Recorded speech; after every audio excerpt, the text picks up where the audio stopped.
Waalaikumsalam warahmatullahi wabarakatuh. Alhamdulillahilladzi nahmaduhu wa nasta'inuhu wa nastaghfiruh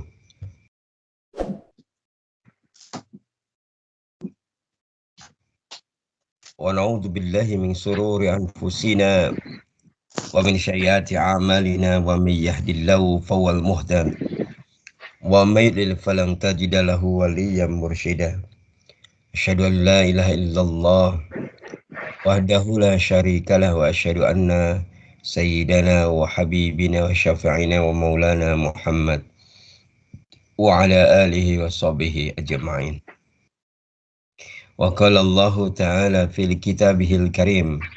A'udzu billahi minasyaitonir rajim. Wa idz qala rabbuka lil malaikati inni khaliqum basyaram min salsalin min hama'in masnun. Fa idza sawaituhu wa nafakhtu fihi min ruhi faq'u lahu sajidin. Fasajadal malaikatu kulluhum ajma'un illa iblis aba ayyakuna ma'as sajidin. Sadaqallahul azim wa sadaqa rasulullah wa sadaqallahul azim wa nahnu ala dzalika minasyahidin wasyakirin. Alhamdulillahi rabbil alamin. Para santri yang mulia, kita awali kajian kita di pagi yang berkah dan penuh dengan kegembiraan dari Allah ini dengan bersama-sama membaca basmalah. Bismillahirrahmanirrahim. Ustaz bertanya, apakah suara Ustaz terdengar dengan jelas? Jelas, Ustaz. Baik, mari kita bersyukur kepada Allah Ta'ala. Di pagi ini, ya, di pagi ini yang hampir semalaman, ya, di sini ya, diguyur hujan, ya. Berbeda dengan di sana yang sudah semakin panas. Sama rimis, Ya, rimis juga. ya, gitu ya. Maka terjadi perbedaan yang jelas antara kesejukan dan kepanasan. Tapi apapun keadaannya, seorang mukmin itu punya prinsip ar-ridha billah. Ar-ridha billah, ar-ridha Anillah. Karena itu menjadi prinsip yang akan terus mendatangkan keberuntungan bagi seorang hamba. Sebuah prinsip yang akan mendatangkan kelapangan bagi seorang hamba.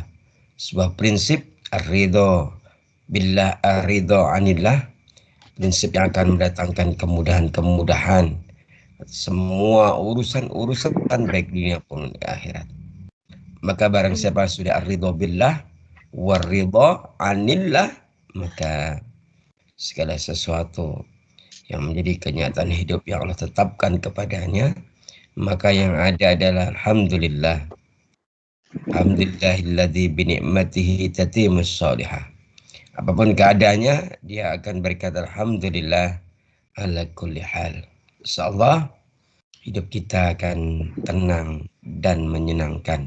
Hidup kita bakal tentram dan mendatangkan kebahagiaan insyaallah. Kemudian kita bersalawat dan salam, semoga Allah limpahkan kepada junjungan kita baginda Nabi besar Muhammad sallallahu alaihi wa ala alihi wasallam, dan juga kepada seluruh pengikutnya hingga akhir zaman nanti. Ya.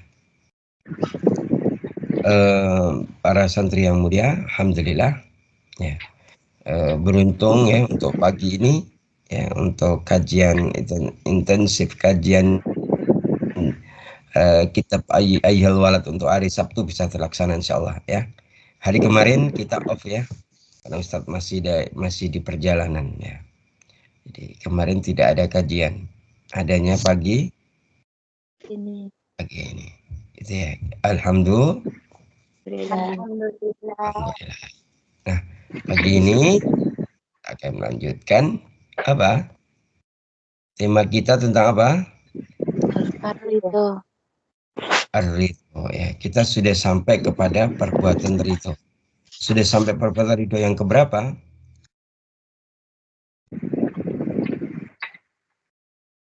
Yang kedua. Kita sudah menyelesaikan perbuatan ridho yang pertama, yaitu istislam, yaitu berserah diri kepada Allah. Yang kedua adalah menggunakan pengaturan Allah dan tidak menggunakan pengaturan Makhluk. makhluk. Nah, kita masuk yang ketiga. Langsung yang ketiga ya. Yang ketiga adalah ini tiadanya apa nih? Tidak ada pembangkangan dan perlawanan kepada Allah. Jadi ketika maksud tidak membangkang, tidak melawan Allah, maksudnya gimana? Kalau Allah memerintahkan kepada kita, Nurut yang kepada Allah. kita lakukan apa? Siap ya Allah, Melakukan perintah. siap ya Robi, sendiko dawu ya Allah, begitu maksudnya. Gitu. Seorang yang ridho kepada Allah, baik ar-ridho billah wa ridho anillah, ketika Allah memberikan syariat, maka dia bilang, mana? Sami'na Wa wa ata'na. Bukan sami'na wa asai. asaina. Kalau Allah memberikan perintah kepada kita dengan syariatnya, ketika Allah melarang kita dengan syariatnya, ketika Allah meneguhkan kepada kita dengan batasan-batasannya, maka kita mendengar dan kita taat. Kita mendengar dan kita melaksanakan. Baik melaksanakan perintah atau meninggalkanlah larangannya. larangan. Jadi perilaku yang ketiga, ciri-ciri dan perilaku yang ketiga, perbuatan ridho yang ketiga adalah kita itu tidak melakukan pembangkangan atau perlawanan kepada Allah. Membangkang bahasa Jawa ini apa? Melawan. Bantah Ustaz. Apa? Membantah. Iya, membangkang ki bahasa Indonesia, bahasa Jawa ini apa? Melawan. Melawan. Nah, melawan ki bahasa Indonesia tahu. Kayaknya orang Jawa semua. Ngeyel sendiri Ustaz. Iya, iya. Ya. Kalau orang mana? Kalau orang Jakarta, kalau orang yang tidak tahu namanya apa? Kalau bahasa Betawinya? Oh, nggak tahu ya. Yes. Yes, itu intinya itu aja deh. Kalau gitu daripada mikir kayak ujian aja. Jadi yang ketiga apa tadi? Tidak adanya pembangkangan atau perlawanan kepada Allah, gitu ya. Apakah ada orang membangkang Allah? Banyak. Apakah ada orang melawan Allah? Banyak. Banyak. Jadi ada orang-orang yang memposisikan diri menjadi tandingan-tandingan Allah, kan itu. Maka di awal di apa namanya? Ketika kita belajar arba ta'un amru, ya, ketika kita membahas tentang 4 perkara yang harus ada dalam diri seorang yang salih, seorang yang suluk, orang melakukan perjalanan menuju kepada Allah sebelum ridha apa kemarin? Mahabbah. Mahabbah, gitu ya. Ketika kalau sudah bicara mahabbah kemarin apa adanya. Pokoknya yang namanya mahabbah itu kita ngikut, gitu ya. Apa yang menjadi kecintaan kekasih kita pasti akan suka juga. Akan menjadi apa yang menjadi kebencian seorang kekasih, kita akan benci. Nah, begitu juga di sini, gitu kan. Ya. Maka dalam kaidah yang lalu Allah menegaskan dalam surah Al-Baqarah 165 itu, Bismillahirrahmanirrahim. Wa minan nasi may yattakhidhu min dunillahi andadan yuhibbunahum ka hubbillah. Ya. Dan sebagian manusia ada yang mengambil apa-apa yang bukan berasal dari Allah dan mereka menjadikan sebagai andadan, sebagai tandingannya Allah. Membuat Tuhan sendiri, membuat kitab Sendiri. Membuat aturan Sendiri. sendiri gitu ya. Dan kemudian mereka akan menjadikan sebagai angdadan, tandingan ya. Apa-apa yang berasal dari Allah. Allah. Yuhibbunahum ka hubbillah, dan mereka sangat mencintai apa-apa yang mereka cintai itu. Mereka mencintai sekali tandingan-tandingan selain Allah itu. Sebagaimana layaknya seorang mukmin asyaddu hubbalillah, sangat mencintai dan berada di puncak kerinduan hanya kepada Allah Ta'ala. Nah, kalau dalam sejarah pertama kali pembangkangan itu terjadi pada siapa? Pembangkangan dilakukan oleh siapa? Oleh perlawanan pertama kali yang tidak taat kepada Allah dilakukan oleh siapa? Pertama kali. Kalau Fir'aun dilakukan oleh iblis. Nah, dalilnya mana? Banyak ya yang menjelaskan itu. Nah, sekarang dibuka dulu Al-Quran surat Al-Hijr. Ayo sama dibuka Al-Quran surat Al-Hijr. Surat keberapa nih, oh? 15. Dibuka surat Al-Hijr, surat ke-15, ayat 28 sampai 33. Monggo diwas ya. Dibuka semua surat Al-Hijr, surat 15, ayat 28 sampai 33. Semua buka, kemudian salah satu membaca, yang lainnya menyimak.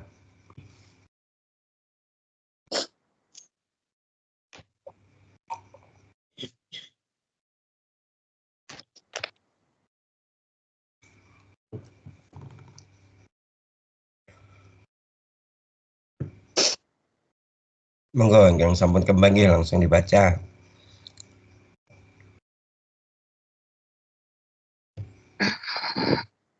Wa in qala rabbuka lil malaikah, ini ya, itu awalnya.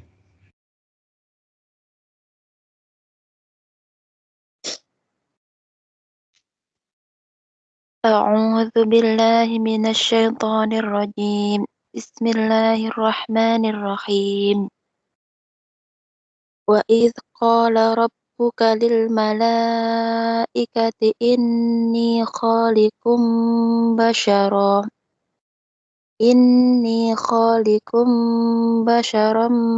min salsalin min khama'in masnun.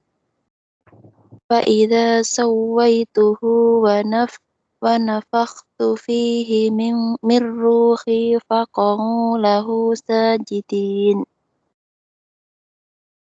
Fasajadal malaikatu kulluhum ajma'un illa iblis aba an yakuna ma'as sajidin.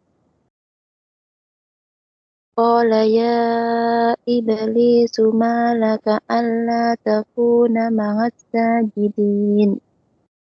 Qala lam akul li asjuda li basharin khalaqtahu min salsalin min hama'im masnun. Artinya, dan ingatlah ketika Tuhanmu berfirman kepada para malaikat, sungguh aku akan menciptakan seorang manusia dari tanah liat kering dan dari lumpur hitam yang diberi bentuk. Maka apabila aku telah menyempurnakan kejadiannya dan aku telah meniupkan ruh ciptaanku ke dalamnya, maka tunduklah kamu kepadanya dengan bersujud. Maka bersujudlah para malaikat itu semuanya bersama-sama, kecuali iblis. Ia enggan ikut bersama-sama para malaikat yang bersujud itu. Dan Allah berfirman, wahai iblis, apa sebabnya kamu tidak ikut bersujud bersama mereka? Ia iblis berkata, Aku sekali-kali tidak akan bersujud kepada manusia yang Engkau telah menciptakannya dari tanah liat yang kering, dari lumpur hitam yang diberi bentuk. Allahumma arhamna bil. Allahumma arhamna bil Quran ya. Baik. Ini disebutkan ya, tema yang sama, kisah yang sama terkait dengan pembangkangan dan perlawanan iblis ketika Allah memberikan perintah kepadanya. Ini tergambar dalam beberapa surat dan beberapa ayat. Yang ini menegaskan kepada kita alangkah buruknya pembangkangan itu, alangkah jahatnya perlawanan itu. Maka coba kita akan membahas surat Al-Hijr, surat yang ke-15 ayat 28 sampai 33 ini. Kita akan coba membahas ini ya, dari kitab tafsir ya. Kitab tafsir yang judul kitabnya adalah Al-Bahr Al-Madid fit Tafsir Al-Qur'anul Majid. Ya, di situ ada kitab ini ditulis oleh Asy-Syaikh Ibnu Ajibah. Ya. Asy-Syaikh Ibnu Ajibah menjelaskan menjelaskan apa tentang Al-Quran surat Al-Hijr, surat yang ke-15 ya.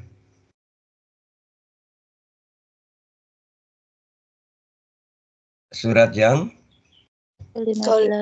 ayat yang ke 28 sampai 33. ya. Di ayat itu perlawanan atau pembangkangan iblis ya, ditandai dengan kalimat apa?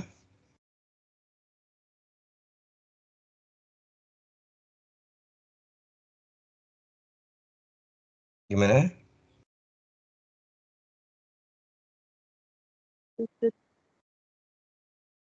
Gimana?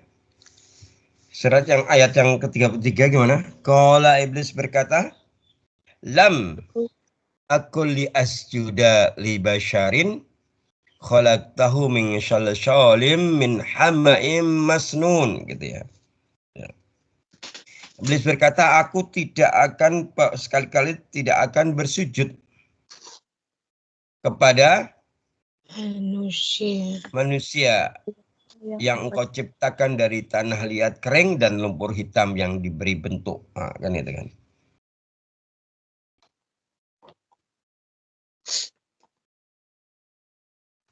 Artinya apa? Artinya iblis itu seolah-olah mengatakan bahwa makhluk ya Allah ciptakan dari min salsalim min hama'im masnun itu tidak pantas, tidak layak untuk aku bersujud kepadanya. Gitu. Berarti dia merasa apa?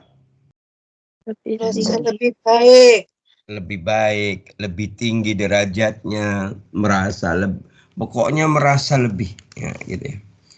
Jadi ketidaktaatan iblis ini di salah satunya dibarengi dengan kesombongannya, gitu ya, kesombongannya, ya.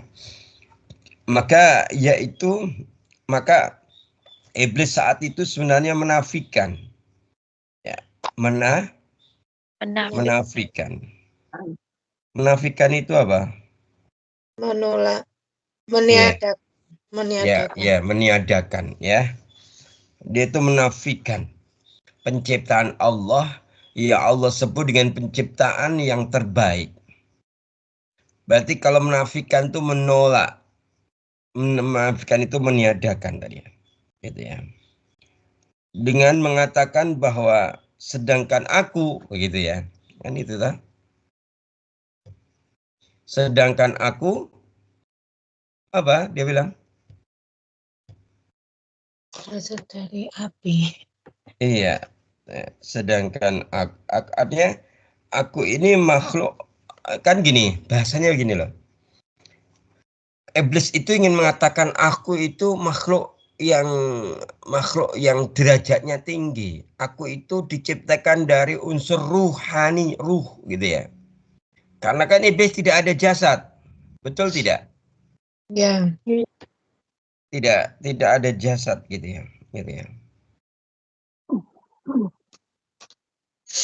Sedangkan ketika melihat apa? Ketika melihat Adam, Adam itu kan min solsolim hamaim masnun, dari tanah liat kering dan lumpur hitam yang diberi bentuk. Iblis mempersepsi bahwa unsur alam tanah liat kering dari lumpur hitam itu unsur alam yang paling hina, rendah dan hina. Sedangkan dirinya berasal dari minnar, ya. Dan dia menganggap bahwa api itu unsur alam yang paling baik, mulia, gitu ya. Jadi dari sini kita bisa melihat, ya, bisa memahami bahwa pembangkangan pertama itu dilakukan oleh iblis karena kesombongannya, gitu ya.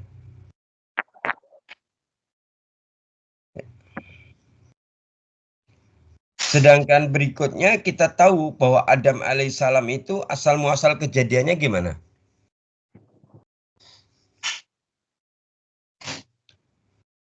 Jadi kan ada sebuah riwayat. Ketika Allah sudah menciptakan Allah menciptakan Adam, gitu ya.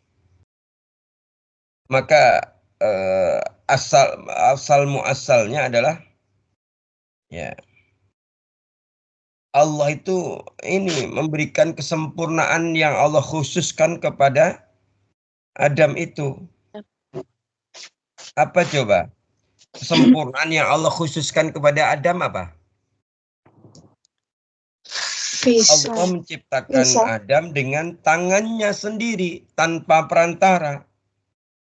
Artinya Allah menciptakannya dengan tangan kekuasaan dan kebijaksanaan. Tidak seperti makhluk lainnya. Gitu ya. Sehingga setelah Allah ciptakan dengan tangannya, ya, dengan kekuasaan dan kebijakannya itu, kemudian Allah menyempurnakan dengan Allah mengistimewakannya dengan ilmu pengetahuan yang tidak dimiliki oleh makhluk yang lain, termasuk malaikat. Malaikat saja tidak dikasih ilmu pengetahuan. Ya. Bahkan, ya, keistimewaannya yang lain apa? Selain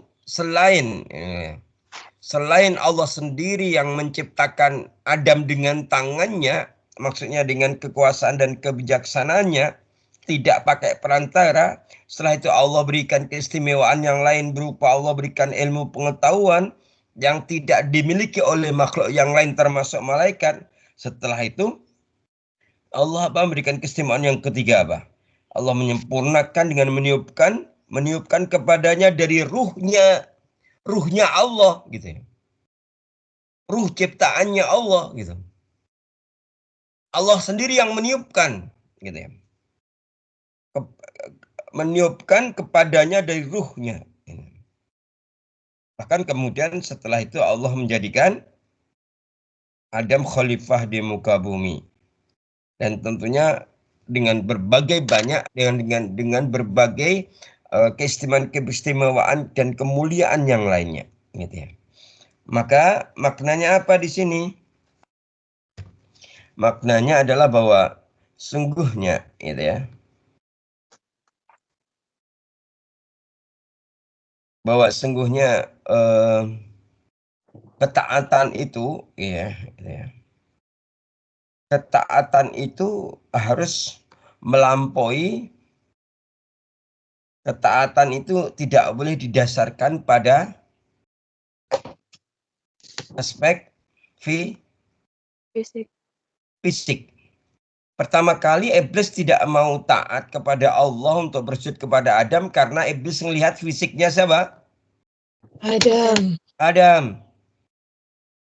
Karena Adam ciptakan dari solsolin gitu ya. Min hammain gitu ya. Dari tanah liat kering dan dari lumpur hitam kan itu kan. Masnun yang kemudian yang Allah bentuk kan gitu ya. Ini fragmen ini ya memberikan pelajaran kepada kita bahwa sungguhnya ketaatan itu tidak boleh dicampuri dengan persepsi indrawi. Kalau mau taat, melakukan ketaatan tidak boleh didasarkan pada penglihatan dan kesimpulan secara fisik. Ya.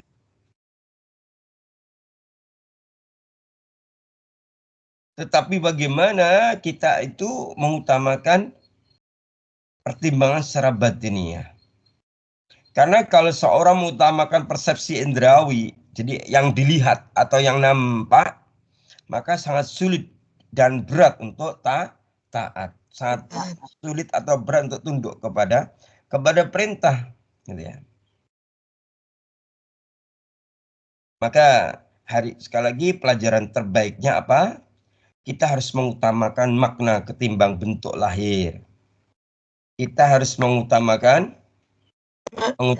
aspek batiniah dibandingkan dengan wadah. Dibandingkan dengan ragawiyahnya. Gitu ya. Jadi gitu ya.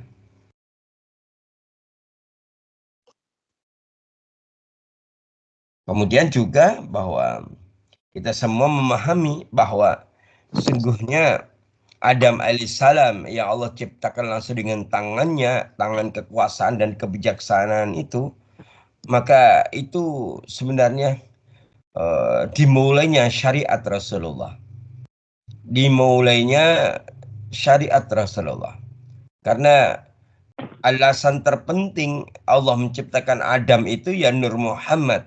Ketika Allah hendak memberikan sudah membuat perencanaan jangka panjang untuk memunculkan seorang nabi dan rasul pilihan utama, kekasih Allah, kekasih terbaik Allah yaitu Rasulullah sallallahu alaihi wasallam. Jadi gitu. Nah, dari sini kita sudah paham. Berarti ketaatan itu tidak boleh berdasarkan apa? Fisik atau tadi bahasanya apa? Pandangan mata. Persepsi indrawi. Tapi harus secara batiniah, secara maknawiyah gitu. Kan itu. Misalnya orang yang sakit kan harus diperintahkan tetap taat kepada Allah, gitu kan? Anjir misalnya. Maka kalau orang itu melihat dari persepsi indrawi apa? Masa wong sakit kok tetap disuruh sholat? Lagi sakit. Duduk aja nggak bisa. Apalagi berjalan menuju kamar mandi untuk berwudu gitu misalnya. Masa suruh tetap melakukan ketaatan? Nah gitu ya. Nah, itu kalau orang melihat dari sisi apa? Persepsi indrawi tadi, sisi lahiriah. Tapi dari sisi batiniah, maka perintah sholat ketika sakit itu akan menguatkan hati dan pikiran. Ya, sehingga dia menjadi tegar ketika menghadapi kesulitan apapun ketika sakit. Jadi ya gitu ya. Jadi gitu ya.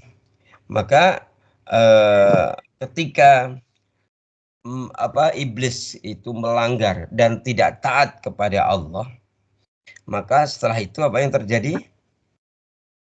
Diusir. Iya. Iblis jadi terhijab dari rahmatnya Allah, gitu ya. Iblis terhijab dari pertolongan Allah dan kasih sayang Allah, gitu ya. Ya. Ya, gitu ya. Nah, pelajaran yang berikutnya dari Al-Hijr ayat 28 sampai 33 ini adalah kita berarti tidak boleh mengulangi ya apa yang dilakukan iblis pada saat itu pada konteks hari ini. Ya. Berarti ketika Allah bentuknya apa? Perintah Allah itu bisa berupa ketetapan. Perintah Allah bisa berupa ketetapan. Ketetapan apa ya? Ketetapan apapun yang Allah tentukan, yang Allah tetapkan buat diri kita. Maka barang siapa yang dia itu lapang dan taat apapun ketetapan Allah, dia berperilaku seperti malaikat. Tapi kalau dia tidak taat, dia mengeluh, dia membangkang, dia itu berprasa buruk kepada Allah terhadap ketetapan yang Allah berikan pada hari ini, maka dia berperilaku seperti iblis. Maka seharusnya kita sudah paham kalau berperilaku seperti iblis, satu jelas itu berarti dia itu tidak ridho billah, tidak ridho anillah, gitu ya. Yang kedua sudah jelas tempat kembalinya adalah neraka Jahanam. jahanam, gitu ya. Jadi seperti itu. Hadirin para santri yang mulia, dari sini kita sudah semakin mengerti bahwa setiap kita yang ingin ridho kepada Allah berarti harus melakukan tidak apapun yang Allah perintahkan, tidak boleh Membangkang. tidak boleh melakukan pembangkangan kepada Allah. Ini penting ya. Tidak boleh melakukan apa? Pembangkangan kepada Allah Ta'ala. Begitu ya. Jadi seperti itu. Nah selanjutnya masih banyak sebenarnya penjelasan dari para ulama ya, termasuk misalnya kita mungkin pernah mengenal Syekh Abu Bakar Al-Jaziri ya. Begitu ya.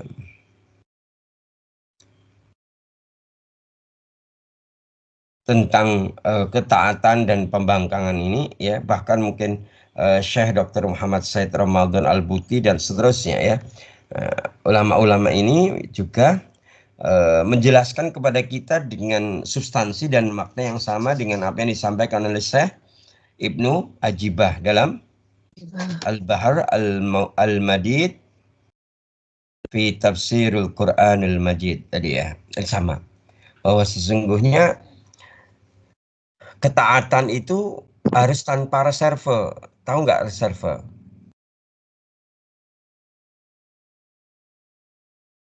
Apa reserve itu? Apa? Ketaatan itu harus ya tanpa tapi begitu loh. Tanpa apa? Tanpa tapi. Kalau sudah taat kepada Allah, kita jangan banyak pertimbangan gitu. Tanpa syarat. Tanpa syarat, tanpa reserve, tanpa tapi. Pokoknya kalau sudah Allah perintahkan, kita taat begitu. Begitu kesimpulannya ya. Dari surat Al-Hijr ayat 28 sampai 33. Ya. Nah, berikutnya adalah kita akan belajar.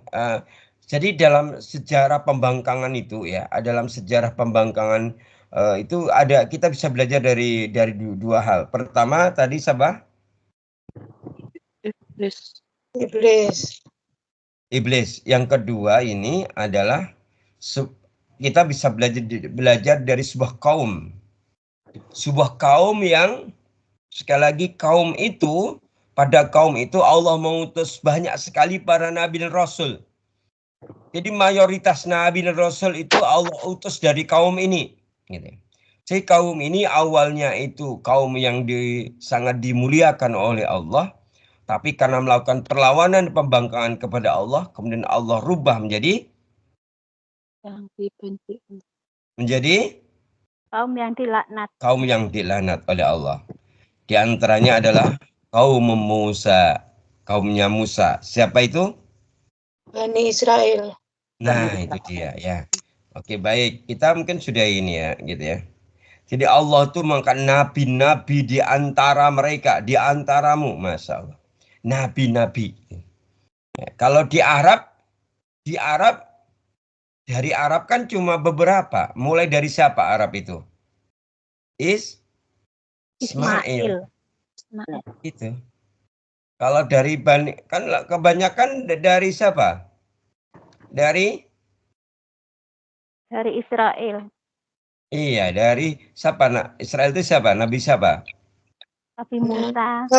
Ya, Iya. Dari Nabi keturunan Yakub. Yakub Yakub. kan itu kan. Kan gitu ya. Jadi kan Nabi Ibrahim punya anak 2. Siapa tadi? Ismail dan Ishak. Kemudian Ishak punya anak 2, ya. Yakub. Yaitu Is dan Yakub, gitu kan ya. Kalau Is menjadi orang Romawi, gitu kan, yang jauh dari syariat, sedangkan Yakub dan keturunannya dipenuhi dengan syariat, tapi membangkang. Sedangkan Ismail dari situ kemudian Allah turunkan Rasulullah Sallallahu Alaihi Wasallam dari Mekah, dari Arab ya gitu ya. Nah sekarang yuk kita baca dalil yang kedua. Kalau tadi Al-Hijr ayat 28 sampai 33 ya. Nah sekarang yuk kita baca surah Al-Maidah ayat 20 sampai 24 ya. Surat kelima ayat 20 sampai 24. Monggo diwas. Ya.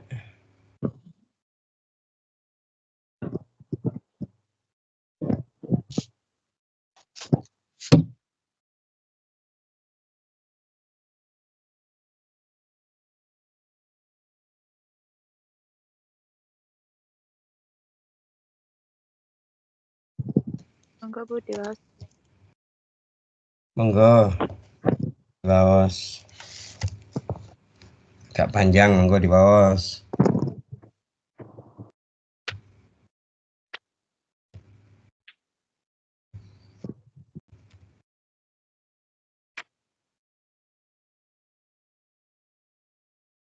Monggo. Ampun tanggung-tanggung. Wa in qala Musa liqaumihi, itu awalnya.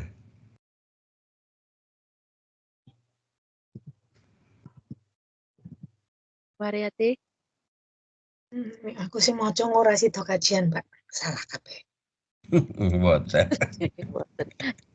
Hati-hati kumuci mangga. Hai, jenengan mingguan. Iya Mbak Sabin. Ayo. Surat Ayo. apa? Orang Kendal go. Surat Al-Maidah. Ayat berapa Mbak Erna? 20 sampai 24. 20 sampai 24. Yang sudah ketemu monggo. Saya.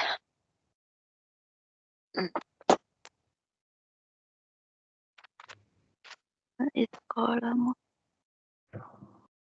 A'udzu billahi minasyaitonir rajim. Bismillahirrahmanirrahim.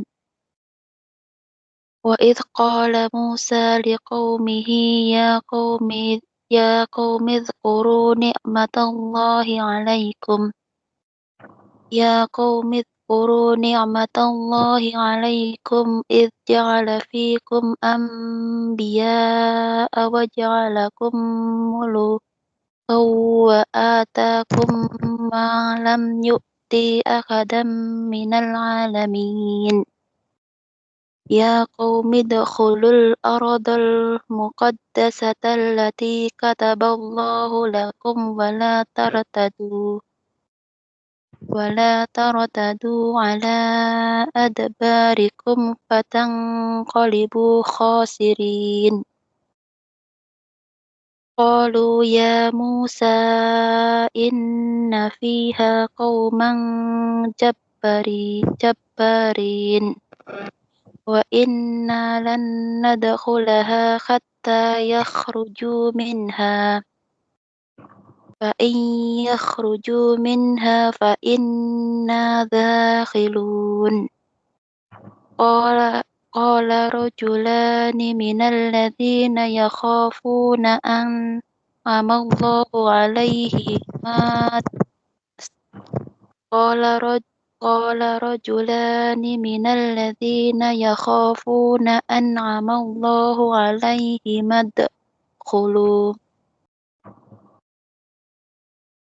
idkhulu alaihimul bab fa idza dakhaltumuhu fa innakum ghalibuna wa 'alallahi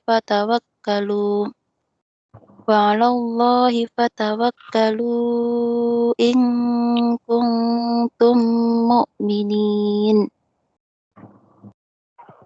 Qalu ya Musa inna lan nadkhulaha abada inna lan nadkhulaha abadan ma damu fiha fadhhab anta wa rabbuka faqatila inna hahuna qa'idun. Sadaqallahu nanti. Dan ingatlah ketika Musa berkata kepada kaumnya, wahai kaumku, ingatlah akan nikmat Allah kepadamu ketika Dia mengangkat nabi-nabi di antaramu dan menjadikan kamu sebagai orang-orang merdeka dan memberikan kepada kamu apa yang belum pernah diberikan kepada seorang pun di antara umat yang lain. Wahai kaumku, masuklah ke tanah suci Palestina yang telah ditentukan Allah bagimu, dan janganlah kamu berbalik ke belakang karena takut kepada musuh, nanti kamu akan menjadi orang yang rugi. Mereka berkata, wahai Musa, sesungguhnya di dalam negeri itu ada orang-orang yang sangat kuat dan kejam. Kami tidak akan memusuhinya sebelum mereka keluar darinya. Jika mereka keluar dari sana, niscaya kami akan masuk. Berkatalah dua orang laki-laki di antara mereka yang bertakwa, yang telah diberi nikmat oleh Allah, serbulah mereka melalui pintu gerbang negeri itu. Jika kamu memasukinya, niscaya kamu menang. Dan bertawakallah kamu hanya kepada Allah, jika kamu benar orang-orang yang beriman. Mereka berkata, wahai Musa, sampai kapanpun kami tidak akan memasukinya selama mereka masih di dalamnya. Karena itu pergilah engkau bersama Tuhanmu dan peranglah kamu berdua. Biarlah kami tetap menanti di sini saja. Allahumma arhamna bil Qur'an. Allahumma bil Qur'an. Ya. Ya. Coba dari sampai kalimat aku nggak mau perang Musa, kau mau perang sama Tuhanmu saja, gitu ya. Nah, gitu ya. Itu kalau orang Jawa bilang Nabi Bani Israil itu uri. Uri itu nyari enaknya Sendiri. nggak ikhtiar, nggak mau diajak usaha, kan itu. Oke, baik. Makanya kalau orang suka uri, menangis sendiri, nah itu berarti seperti Kaumnya Nabi. ya seperti kaumnya Nabi Musa. iya ya Bani Israil gitu ya. Ya, itu ada karakter itu terjadi orang yang nggak mau soro, kalau orang Surabaya bilang nggak mau sengsara, nggak mau ikhtiar, pengen pokoknya enaknya sendiri gitu toh. Nah, itu berarti karakter mereka ya gitu ya. Nah, coba kita cek ya. Nanti sampai bagaimana itu ulama mufasir namanya Ibnu Katsir menjelaskan ya. Nah, kita coba flashback dulu ya. Jadi umatnya Nabi Musa ini, Musa ya. Musa itu kan keturunannya siapa?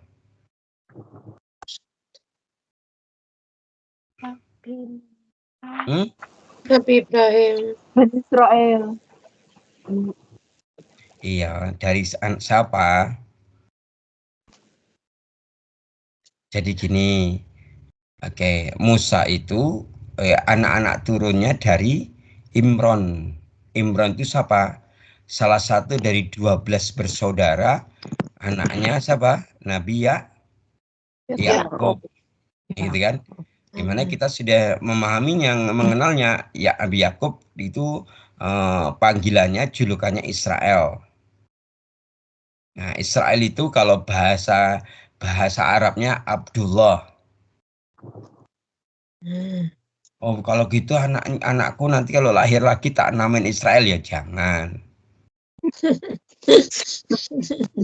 Walaupun iya, walaupun artinya sama dengan Abdullah.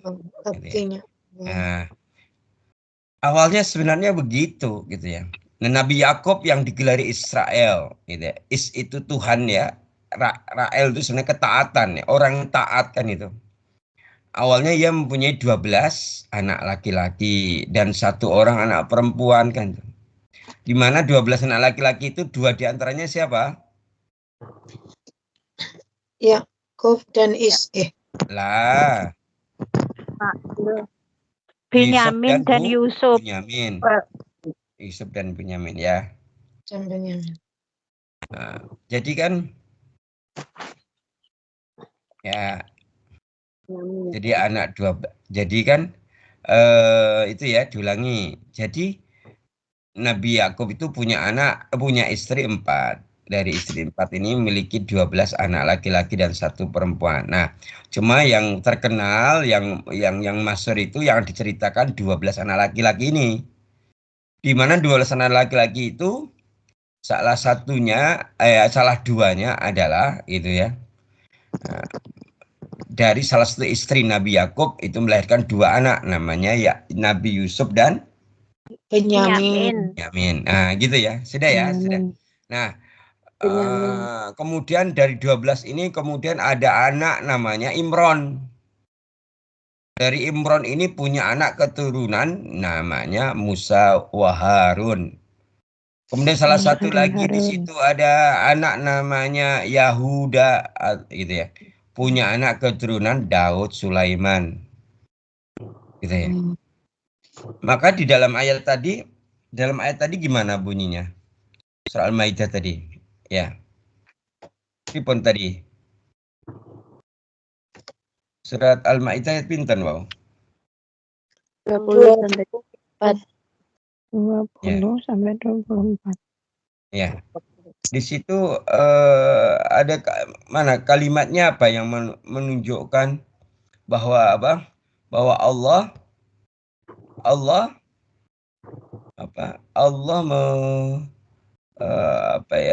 menjadikan di kalangan mereka nabi-nabi gitu ya. Ingatlah nikmat Allah ketika Allah mengangkat nabi-nabi di antaramu kan gitu ya. Ini kok kenapa? Di kalimat apa?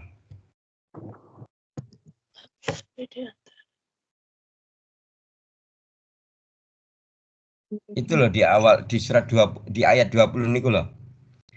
Wa in qala Musa liqaumihi ya qaumi dzkuru nikmata 'alaikum ja'ala fikum anbiya'a gitu. Nah, ini kok kan. Hai Bani Israel, ingatlah akan nikmat Allah kepada kalian ketika ja'ala fikum, ketika apa? Ketika Allah mengangkat, menjadikan ya, Ambiya itu jamak, berarti nabinya banyak. Fikum dari kalangan kamu, di antara kamu. Nah, jadi banyak gitu ya. Nah, kembali ke soal tadi ya. Jadi pertama kali Nabi Yakub ini tinggalnya di mana? Di daerah namanya Fadan. Fadan itu di Irak. Di Irak. Kemudian berhijrah ke negeri Kan'an. Kan'an itu masuk wilayah Palestina. Nah, saat itulah ketika terjadi huru-hara Nabi Yusuf itu Nabi Yusuf terpisah dari bapaknya Yakub karena dibawa oleh saudara-saudaranya, kemudian dijorokin kemana? Sumur. Ke sumur. Nah, setelah itu dibawa, ditemukan oleh pedagang dan dibawa ke Mesir. Nah, ngerti tak? Itu ceritanya. Padahal Kan'an sampai Mesir itu jauh, kalau perjalanan bisa sekian bulan. Karena waktu itu perjalanannya jalan Jalan kaki. kalau sekarang mah 1 jam kali ya. Pesawat. Bahkan tidak 1 jam, enggak. Itu kan Kan'an sama Palestina sama Mesir kan perbatasan. Ustaz, Perbatasan Rafah. berarti Palestina sama Israel itu dulunya saudara dong Ustaz. Palestina sama Israel. Kalau dari silsilah keturunan itu. Iya, jadi sebentar. Jadi yang kalau misalnya Israel yang mana kan itu ya? Kalau disebut disebut Israel yang Bani Israel, anak keturunan Yakub gitu ya. Gitu ya. Ya, itu semuanya saudara di antara 12 anak laki-laki dan 1 orang itu dan anak keturunannya. Tapi kalau dilihat dari Israel, bangsa Israel sekarang, itu bukan keturunan Bani Israel. Berbeda. Yahudinya berbeda. Jadi gini loh. Israel sekarang ini, mereka itu garisnya itu dari Yahuda. Salah satu anaknya Nabi Yakub. Nabi Yakub itu punya anak, salah satunya Yahuda atau Yehuza. Itu punya anak keturunan sampai ada Daud, ada Sulaiman. Kemudian ini terpecah lagi, mereka berantem di antara mereka berantem gitu ya. Sampai akhirnya mereka di mana-mana terusir karena memang ini kan orang jahat Israel tuh. Di mana-mana nggak punya tempat, orang nggak suka gitu kan. Gitu ya. Akhirnya dia menduduki daerah yang dekat Palestina itu, kemudian dia menganggap Palestina itu adalah negeri sendiri. yang dijanjikan. Nah, sebentar. Sampai sini jadi nanti asmen paham kalau apa ini. Jadi begini. Sejarahnya ya. Flashbacknya ya, kita lanjutkan. Oke ya. Jadi pertama kali tadi tinggal di mana? Padan, Irak. Kok jenengan kok tertarik banget sih kisah ini, cerita ini, kenapa sih? Kok jadi nggak ngantuk? Karena ya, pasti jadi ngantuk heran sama Israel sekarang. Israel sekarang itu bukan keturunannya Nabi Yakub katanya. Ya, kita lihat ya. Walaupun mungkin ada, tapi udah keturunan yang nggak tahu ini ya gitu. Ada sudah jauh dari syariat. Gitu. Ntar dulu. Karena mereka kan punya kitab dan bikin kitab sendiri, namanya Talmud itu. Itu goresan tangan-tangan rahib mereka gitu. Mereka itu tidak punya bangsa, tidak punya tanah. Maka dengan Talmud itu dia pengen menguasai ingin merebut tanah gitu loh. Oke, setelah dari Padan Irak kemudian berhijrah ke Kan'an, Palestina. Nah, setelah itu ketika Nabi Yusuf di Mesir ya sudah berkuasa, kemudian Nabi Yakub dan anak-anaknya berpindah ke Mesir. Gitu ya. Jadi itu awalnya. Jadi ketika Nabi Yusuf itu menjadi penguasa Mesir, saat itulah maka Nabi Yakub dan anak-anaknya berpindah ke Mesir. Dari Kan'an ke Mesir. Mesir itu dikenal dengan apa? Negeri 1000 menara.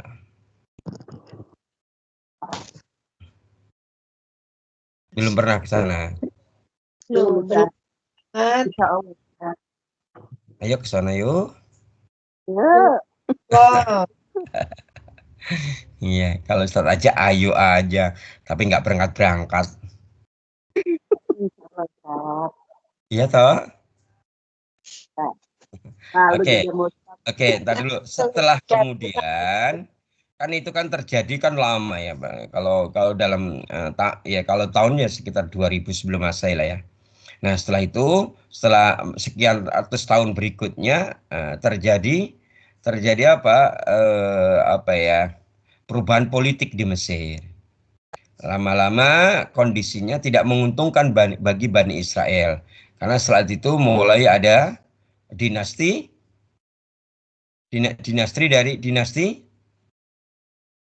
Fir'aun yang berkuasa di Mesir. Ya, maka ketika Fir'aun itu dinasti Fir'aun berkuasa, gitu ya, di mana Fir'aun itu kan sebenarnya apa? Bukan nama orang. Fir'aun itu apa? Dinasti. Julukan. Saat itu setiap raja Mesir dikasih apa? Julukan Fir'aun. Sampai kemudian dia ada Fir'aun tapi Fir'aun ini ada yang baik, ada yang buruk. Ada yang taat, ada yang membangkang. Nah, pada saat itu sampai kepada peristiwa Nabi Musa itu apa? Adanya Fir'aun yang penguasa yang sangat kejam. Kan itu ya. Saat itulah Bani Israel mengalami penindasan. Allah mengutus Nabi Musa dan kakaknya Harun untuk menyelamatkan Bani Israel. Iya. Nah, setelah itu Nabi Musa mengajak Bani Israel kembali ke Kan'an, negerinya Yusuf itu, yang merupakan kawasan yang sebelumnya dulu awal-awal ditempati oleh Nabi Yakub setelah menempatin Fadan Irak, gitu ya. Nah, disitulah kemudian Nabi Musa hendak mengajak ke Bani Israel ke Kan'an, ke Palestina itu. Ya. Mereka ingin menempatin tanah yang merupakan hak mereka selaku Bani Israel. Inilah yang oleh Allah dikatakan dalam Quran bahwa Palestina itu menjadi tanah yang dijanjikan Allah untuk Bani Israel. Ya, gitu ya. Menarik, Ustaz. Iya, maka kemudian itu ada itu kejadiannya itu tadi, gitu ya. Jadi kemudian Nabi Musa mengajak kan itu hijrah ke mana? Ngajak Bani Israel hijrah ke Kan'an tadi. Namun peristiwanya melalui pertama terusirnya mereka dari Mesir. Nah, kemudian melewati laut Merah yang terbelah, gitu kan ya, sampai terbunuhnya Fir'aun, gitu ya. Dan seterusnya sampai singkat cerita nggak selesai kira-kira jam 10 ya belum selesai ini panjang ya. Nah, sehingga akhirnya apa yang terjadi? Nah, Nabi Musa pun mengawal gitu ya Bani Israel menuju ke Palestina. Cuma ada cumanya. Kalau dalam surat tadi, surat apa tadi? Al-Maidah nggak? Al-Maidah Ayat 20 sampai sebenarnya itu nanti bisa dibaca sampai 26 ya. Nah gitu ya. Cuma di Kan'an itu sedang dijajah, diduduki oleh sebuah kaum yang sangat kuat. Kaum yang sangat kuat dan kejam gitu loh. Maka dalam ayat ini, dalam surat Al-Maidah 20 sampai 26 itu kan akhirnya mereka mengajak, ayo kita menuju ke Bani Israel, misalnya. Tapi apa yang terjadi? Orang Bani tahu kalau di Kan'an itu dikuasai oleh orang-orang yang kuat, orang-orang yang kejam kan gitu dah. Maka Bani mengatakan apa? Enggan untuk berperang. Berjuang sampai mengatakan gimana? Udah kamu aja Musa, kamu berdua, kamu sama Tuhanmu yang berperang. Nanti kalau sudah menang, aku baru ke sono. Di sini aja, aku aman-aman aja. Itu namanya Uri, Ustaz. Uri tadi loh, Uri bisa. Pakai pengen enaknya Dewi. Nggak mau berjuang, tapi mau menikmati hasil perjuangan. Kayak gitu. Itu makanya ojo ngikutin jenengan oleh saya berjuang. Gitu.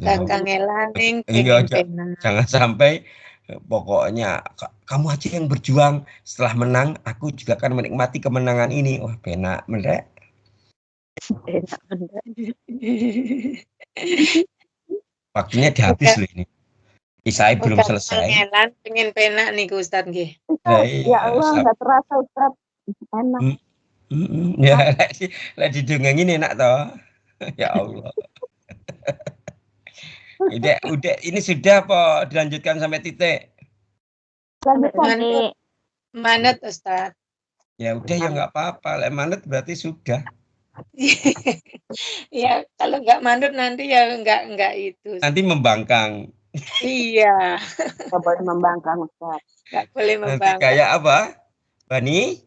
Kayak Bani Israel. Israil. Oke, Ustaz sampaikan titik dulu ya. Maka akhirnya ketika mereka tidak taat kepada Nabi Musa, akhirnya Nabi Musa sangat ini ya, mengecam Bani Israel itu. Sampai akhirnya Allah menghukum Bani Israel. Menghukum apa? Allah mengharamkan Bani Israel untuk masuk ke negeri tanah Kan'an, tanah yang dijanjikan itu. Selama 40 tahun mereka itu berputar-putar kebingungan dan hidup terlunta-lunta di namanya Padang Tih namanya. Sekitar 600 kilo dari Baitul Maqdis atau Kan'an atau Palestina. Gitu ya. Mereka gitu bingung, dia itu ke sana kemari tidak nyampe-nyampe ke Baitul Maqdis atau Palestina itu. Nah, gitu ya. Nah, kemudian sekitar 3 tahun kemudian Nabi Musa dan Harun pun meninggal di Padang Tih itu. Nah, terus siapa yang melanjutkannya? Setelah 40 tahun berlalu mereka dalam kebingungan, kemudian Allah mengutus nabi yang lain. Nah, ya. Nabi yang lain gitu ya. Namanya Nabi Yusa bin Nun. Ya. Nah, Nabi Yusa inilah yang terkenal nabi yang bisa menghentikan jalannya matahari. Nah, gitu. Kenapa? Setelah itu mereka karena mengambil pelajaran dari 40 tahun di 40 tahun dihukum oleh Allah di Padang Tih sehingga mereka kebingungan, terlunta-lunta dan kelaparan, maka akhirnya ketika sampai Nabi Musa dan Harun meninggal, kemudian Allah mengutus nabi yang lain, Nabi Yusa bin Nun. Kemudian dia memimpin untuk melakukan peperangan. Nah, kebetulan peperangannya hari Jumat. Maka terjadi perang sampai jam 5 sore, sampai jam 3 sore peperangan belum selesai. Padahal ntar lagi matahari terbenam. Kalau matahari terbenam itu apa yang terjadi? Berarti hari Sabtu. Sedangkan orang Bani Israel itu mereka punya keyakinan di syariat mereka itu oleh Sabtu tidak boleh berperang. Maka pada saat terjadi hiruk pikuk peperangan itu, gitu kan, Nabi Musa berdoa kepada Allah, ya Allah hentikan jalannya matahari itu demi kemenangan umatmu ini, itu. Akhirnya betul matahari berhenti. Jam 3 itu nggak jalan, berhenti di situ sampai kemudian Nabi Musa dan Bani Israel memenangkan pertempuran itu, kemudian baru mataharinya jalan lagi. Nah, kemudian mereka masuk ke tanah Palestina dengan aman. Ya udah itu ya, itu kisahnya ya.